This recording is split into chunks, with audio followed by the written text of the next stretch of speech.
국민 MC라고 불리우는 유재석은 그 별명만큼이나 국민들에게 큰 인기를 얻고 있습니다. 수년간 인기 순위에서 1등을 했었고요. 그리고 여러 프로그램에서 대상도 수상을 하였습니다.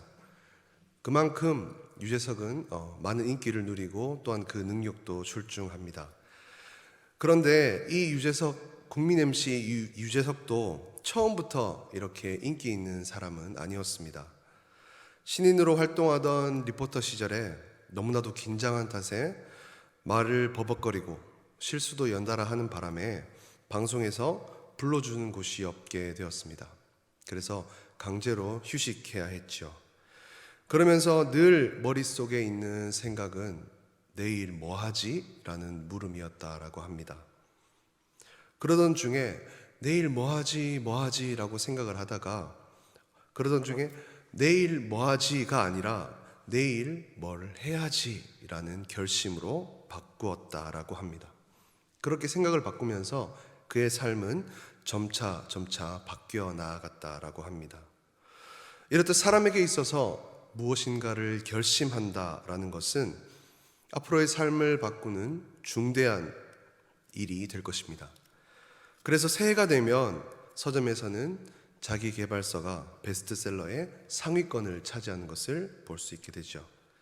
새해에는 어떤 계획을 세우고 어떤 것을 개발하고 발전시킬 것인가에 대해서 많은 사람들이 결심하고 다짐하는 것이죠.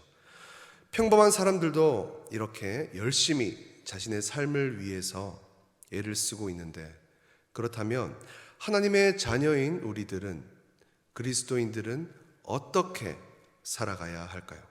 어떤 계획을 세우고 어떻게 살아가야 할까요? 오늘 말씀을 통해서 그 해답을 발견하게 되기를 소망합니다. 오늘 본문의 말씀은 다니엘의 말씀입니다. 다니엘이 살았던 시기는 너무나도 어려운 시기였습니다. 나라가 멸망을 당해서 없어져 버린 상황이었죠.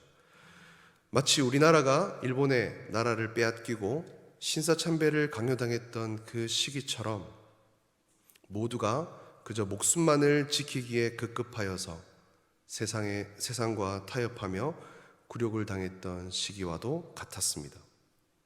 이러한 상황 속에서 신앙을 지킨다라는 것, 그것은 목숨을 내놓아야 하는 것이기 때문입니다. 오늘 말씀 다니엘 1장 8절은 이렇게 말씀합니다. 다니엘은 뜻을 정하여 왕의 음식과 그가 마시는 포도주로 자기를 더럽히지 아니하리라 하고 자기를 더럽히지 아니하도록 환관장에게 구하니 라고 말씀합니다. 다니엘은 이 바벨론이라는 나라에 포로의 신분으로 끌려갔습니다. 그런데 다니엘은 총명함을 인정받아서 바벨론이 관리하는 인재 후보생으로 선발되었습니다.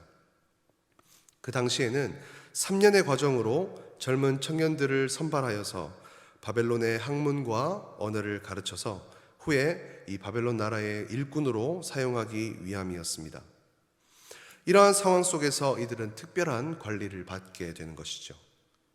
특별한 관리라고 해서 굉장히 좋은 것처럼 보이는데, 다르게 표현하면 그들이 먹고 마시는 모든 것, 건강과 모든 일거수일투족을 감시받게 되었다라는 뜻이기도 합니다. 아무 것이나 먹을 수도 없었고 아무 곳이나 갈 수 없는 신세였다라는 것이죠. 다니엘은 왕이 먹는 음식과 왕이 마시는 포도주를 먹게 되었습니다. 포로의 신세이긴 했지만 왕이 먹는 음식과 포도주를 먹을 수 있게 된 것은 아무나 그것을 먹을 수 있는 것이 아니죠. 함께 있는 다른 사람들은 그 음식을 보고는 눈이 휘둥그레졌을 것입니다. 아니, 어떻게 이렇게 좋은 음식이 나올 수 있는가? 왕이 먹는 진미였으니 평상시에는 보지도 듣지도 못하는 산의 진미들이 가득하였을 것입니다. 그런데 다니엘과 그 세 친구들은 이 왕의 음식과 포도주를 먹지 않기로 했다라고 오늘 말씀에는 말씀하고 있습니다.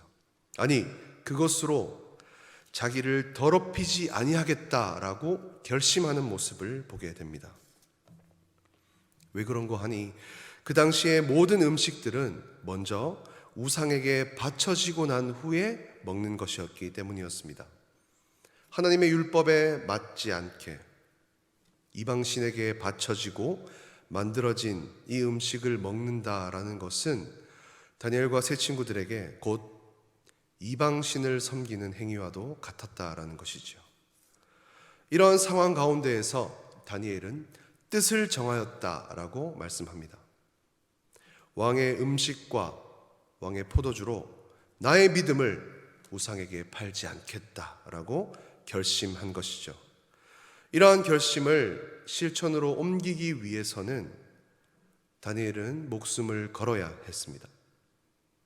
환관장에게 먼저 자신의 결심대로 할 수 있도록 허락을 구해야 했습니다. 단순히 이 다니엘은 안 먹겠어 라고 해서 안 먹을 수 있는 상황이 아니었기 때문에 다니엘의 결심은 꼭 이 허락이 필요했다라는 것입니다. 바로 이들을 관리하고 감독하는 환관장이라는 사람에게서 그 허락을 구해야 했습니다. 환관장에게 이러한 부탁은 굉장히 허락하기 어려운 부탁이었을 것입니다. 자신에게 맡겨진 이 소년들을 제대로 관리하지 못한다면 자신의 목숨도 위태로울 것이었기 때문이었습니다. 하지만 다행히 하나님의 인도하심으로 인해서 다니엘은 환관장에게 긍휼함을 얻게 되었습니다. 혹여나 음식을 제대로 섭취하지 못해서 초췌해질 것을 염려하고 걱정하는 이 환관장에게 다니엘은 열흘 동안 자신과 친구들을 시험해 보라고 자신 있게 이야기합니다. 결국 다니엘은 뜻을 정한 대로 자신을 더럽히지 않게 되었습니다. 사실 이러한 다니엘의 뜻은 어리석어 보입니다. 자신의 안위를 먼저 생각하는 사람들, 자신의 생명을 더 중요하게 생각하는 사람들에게 다니엘의 이런 위험한 부탁, 이 위험한 행동은 괜히 생명을 위협하는 행동처럼 보였기 때문입니다. 세상 사람들은 저마다 자신의 미래, 자신의 생명을 위해서 노력합니다. 열심히 운동하고 열심히 공부하며 더 나은 미래를 위해서, 더 건강하기 위해서 모든 시간을 투자합니다. 그런데 다니엘은 이 다른 사람들이 보기에 자신을 위함도 아니고 그리고 더 나은 미래를 위한 것도 아닌데 왜 생명을 걸어가며 왕의 음식을 거부하였는가라는 생각이 들었을 것입니다. 하지만 이렇게 뜻을 정한 것은 오직 하나님을 위함이었습니다. 하나님께서 기뻐하시지 않는 일이라면 하지 않겠다라는 이 결심은 결국 하나님을 기뻐하시게 하는 것이었습니다. 그리스도인은 자신의 안위를 위해서 뜻을 정하는 사람이 아닙니다. 그리스도인이 뜻을 정하는 것은 오직 하나님의 말씀으로 인함이어야 한다라는 것이죠. 로마서 12장 2절에는 이렇게 말씀합니다. 너희는 이 세대를 본받지 말고 오직 마음을 새롭게 함으로 변화를 받아 하나님의 선하시고 기뻐하시고 온전하신 뜻이 무엇인지 분별하도록 하라 라고 말씀합니다. 신앙을 더욱 지키기 어려운 요즘입니다. 세상과 동떨어진 행동, 세상을 거스르는 행동, 목숨을 걸어서 신앙을 지키는 것, 이것을 더욱더 어리석게 생각하는 세상 문화입니다. 힘차게 흘러가는 강이 있습니다. 여기에는 생명이 없는 물고기는 그저 힘없이 강에 떠내려가 버리고 말 것입니다. 그러나 생명이 있는 물고기는 그 강을 거슬러 헤엄쳐 올라가 힘차게 헤엄치며 알을 낳게 될 것입니다. 마찬가지로 세상 가운데 거스를 수 없는 그 문화에 휩쓸려 버린다면 진정 신앙인으로서의 생명을 잃어버리게 된다라는 것이죠. 오늘 이 시간 다니엘과 같이 하나님을 기준으로 뜻을 정하는 모든 남산의 성도님들 되시기를 소망합니다. 다니엘과 그 친구들은 육신의 중심이 아닌 영혼 중심의 삶을 살고자 했습니다. 이것은 곧 자기 중심이 아닌 하나님 중심으로의 삶을 살고자 뜻을 정한 것이죠. 그들에게 제공되는 음식은 당시의 최고의 음식이었습니다. 영양분도 풍부했고 맛도 훌륭했을 것입니다. 그렇게 되니 왕에게 바쳐진 것이니 얼마나 몸에 좋겠습니까? 그러나 몸에 좋다라고 해서 다 좋은 것이 아닙니다. 당장 몸에는 좋은 것일지 모르지만 결국에는 영혼에는 해가 되어 멸망으로 끌고 가는 것이 되었을 것이기 때문입니다. 이어령의 마지막 수업이라는 책에는 이런 내용이 나옵니다. 식욕은 인류의 가장 강한 욕망입니다. 죄의 시작과 끝이 먹고 먹이는 것입니다. 성경에 가장 처음 선악과를 따먹게 됨으로써 인간에게 죄가 들어왔습니다. 뱀이 하와를 유혹하고 하와가 아담을 유혹하였습니다. 하나님과 같아지려는 그 욕심으로 인해서 금지된 열매를 먹게 된 것입니다. 불순종으로 먹은 그 죄를 예수님께서 끝내셨습니다. 예수님께서 십자가에 달리시기 전 최후의 만찬을 통해서 이렇게 말씀하십니다. 나의 몸이 빵이고 나의 피가 포도주이니 나를 먹으라. 나를 먹는 자는 살게 될 것이다 라고 말씀합니다. 그 말씀으로 인해서 죄의 종말이 선언되었고 그 예수님의 몸과 피, 떡과 포도주를 나눠 먹으며 영적인 공동체가 되었다라는 것이죠.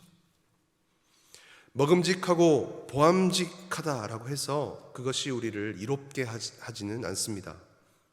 결국 죄로 인해서 죽을 수밖에 없는 처지가 되어버린 것이죠. 반면 누가 보아도 처절하고 끔찍한 그 십자가의 길이 예수님의 그 찢겨진 살과 흘린 피가 결국에는 우리를 살리게 되는 것임을 그 누가 알 수 있었겠습니까?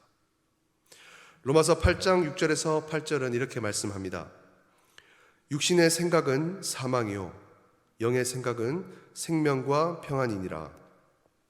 육신의 생각은 하나님과 원수가 되나니 이는 하나님의 법에 굴복하지 아니할 뿐 아니라 할 수도 없음이라. 육신에 있는 자들은 하나님을 기쁘시게 할 수 없느니라 라고 말씀합니다. 왜 육신의 생각이 하나님과 원수가 되고 사망에 이르게 되는 것일까요? 그것은 갈라디아서 5장 17절에 그 이유가 나와 있습니다.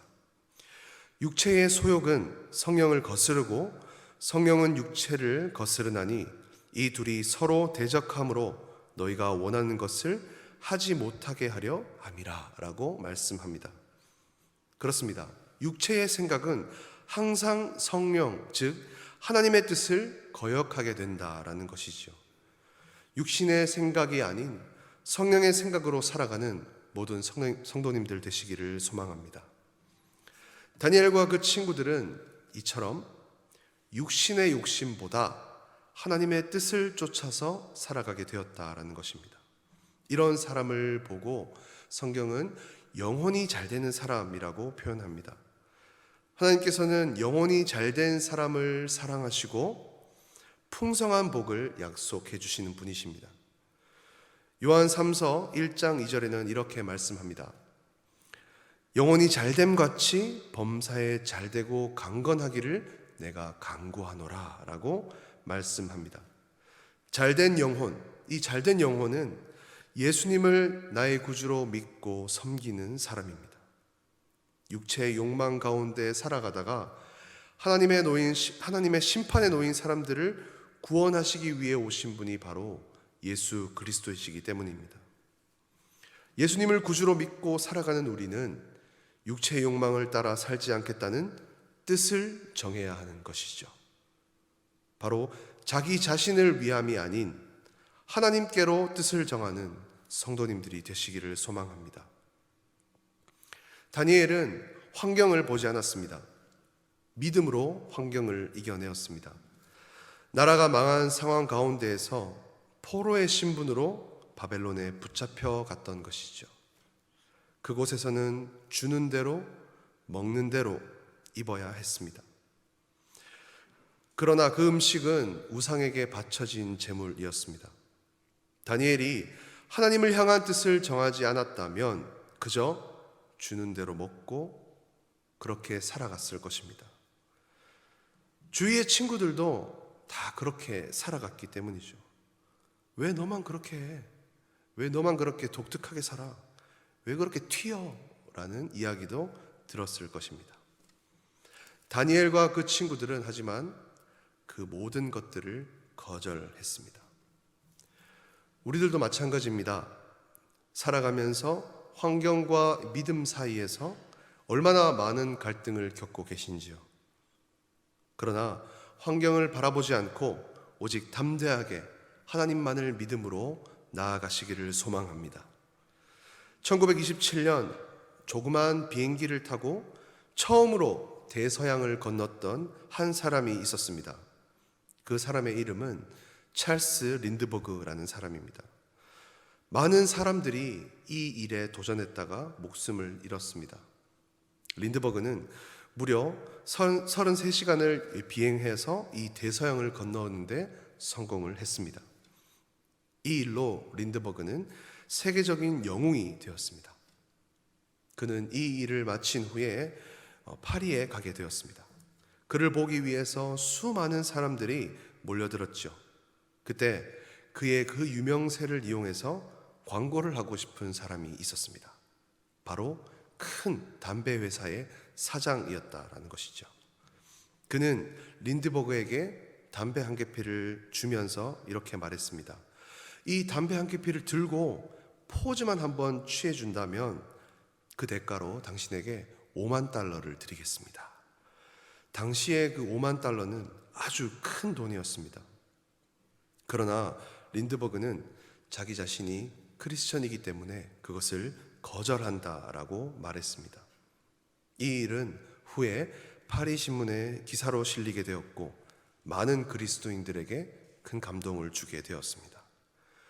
환경의 유혹과 위협들이 늘 우리에게 있겠지만 그것을 이겨낼 수 있게 되기를 소망합니다. 이것이 바로 살아있는 믿음의 증거이기 때문이죠. 그렇다면 다니엘과 그 친구들이 뜻을 정해서 왕의 진미를 먹지 않고 살아간 그 결과는 어떠했을까요? 자신의 안위보다 하나님의 뜻을 우선하며 살아갔던 다니엘의 그 모습, 육신의 욕망보다 영혼의 잘됨을 위해 살아간 다니엘, 주어진 환경에 순응하지 않고 그 환경을 믿음으로 이기며 살아갔던 이 다니엘의 삶은 어떠했을까요? 다니엘 1장 15절에는 이렇게 말씀합니다. 열흘 후에 그들의 얼굴이 더욱 아름답고 살이 윤택하여 왕의 음식을 먹는 소년들보다 더 좋아 보인지라. 다니엘의 믿음을 보시고 하나님께서는 그들을 사랑하셨습니다. 다니엘과 세 친구들을 사랑하신 하나님께서는 왕의 진미를 먹은 사람들보다 그들을 더욱 윤택하고 빛이 나도록 하셨습니다. 더욱 건강하고 활기차게 하셨습니다. 그뿐만이 아닙니다. 그들에게 다른 사람들보다 더욱 뛰어난 지혜를 허락해 주셨습니다.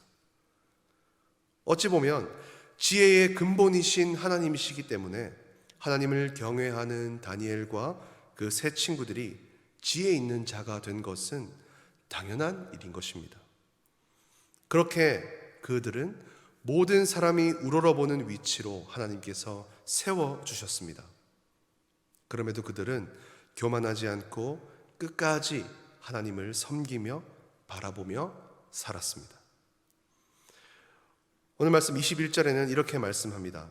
다니엘은 고레스 왕 원년까지 있으니라 라고 기록하고 있습니다. 이방 땅에서 포로의 신분으로 한 왕을 섬기는 것도 기적과 같은 일인데 다니엘은 무려 4명의 왕을 섬기는 총리의 일을 감당할 수 있게 되었습니다. 다니엘과 친구들은 이방 땅에서 이스라엘보다 발전된 선진 학문을 배우게 되었습니다. 그러나 그들의 지혜는 선진 학문을 배워서 생긴 것이 아니라 하나님을 믿음으로 하나님께서 주시는 것으로 인하여 지혜가 생기게 되었다라는 것입니다. 그리고 그 선진 학문을 익혀서 세상적으로 출세와 성공을 바란 것이 아니라 그것을 바탕으로 하나님의 계시와 말씀을 풀어서 전달하는 하나님의 선지자의 역할을 감당하게 되었다라는 것입니다. 지금도 이 세상에는 뜻을 정하는 사람들이 많이 있습니다. 자신의 계획에 따라서 1분, 1초도 허투루 쓰지 않고 차근차근 열심히 노력해서 그 뜻을 이루려는 사람들이 많이 있습니다. 그러나 그 뜻이 자신만을 위한 것이라면 그저 자신의 꿈을 이루는데 그치게 될 것입니다. 또한 깨닫게 될 것입니다. 이 모든 계획들이 나의 계획대로 이루어지지 않는다라는 것도 깨닫게 될 것입니다. 그러나 그 뜻이 하나님을 향한 뜻이라면 하나님의 뜻을 이루는데 사용될 것입니다. 하나님을 향한 뜻이라면 반드시 하나님께서 인도하시고 자신이 생각했던 그 모든 방법보다도 가장 좋은 방법으로, 가장 좋은 길로 인도해 가실 것을 믿습니다. 그것을 바라보며 그것을 소망하며 나아가는 우리 성도님들 되시기를 소망합니다. 잠언 16장 9절에는 이렇게 말씀합니다. 사람이 마음으로 자기의 길을 계획할지라도 그 걸음을 인도하시는 분은 여호와시니라. 아멘. 하나님께 소망을 두고 뜻을 정하여 하나님의 사명을 이루어 나아가는 우리 모든 남산의 성도님들 되시기를 주님의 이름으로 축원합니다. 아멘. 기도하겠습니다. 사랑과 공의의 하나님, 은혜를 감사합니다. 다니엘은 뜻을 정하여 왕이 먹는 음식으로 자신을 더럽히지 아니하였습니다. 그 뜻이 이루어지도록 하나님께서 인도하심을 봅니다. 우리도 자신만을 위한 뜻이 아닌 하나님을 위한 뜻을 정할 수 있도록 인도하여 주시옵소서. 그리하여서 하나님의 뜻을 깨닫고 그 뜻대로 행할 수 있는 용기와 능력을 허락하여 주시옵소서. 오직 우리의 걸음을 인도하시는 분은 하나님이시오니 하나님만을 의지하여 살아갈 수 있도록 우리에게 믿음을 더하여 주시옵소서. 모든 것을 감사드리며 살아계신 예수 그리스도의 이름으로 기도드립니다. 아멘.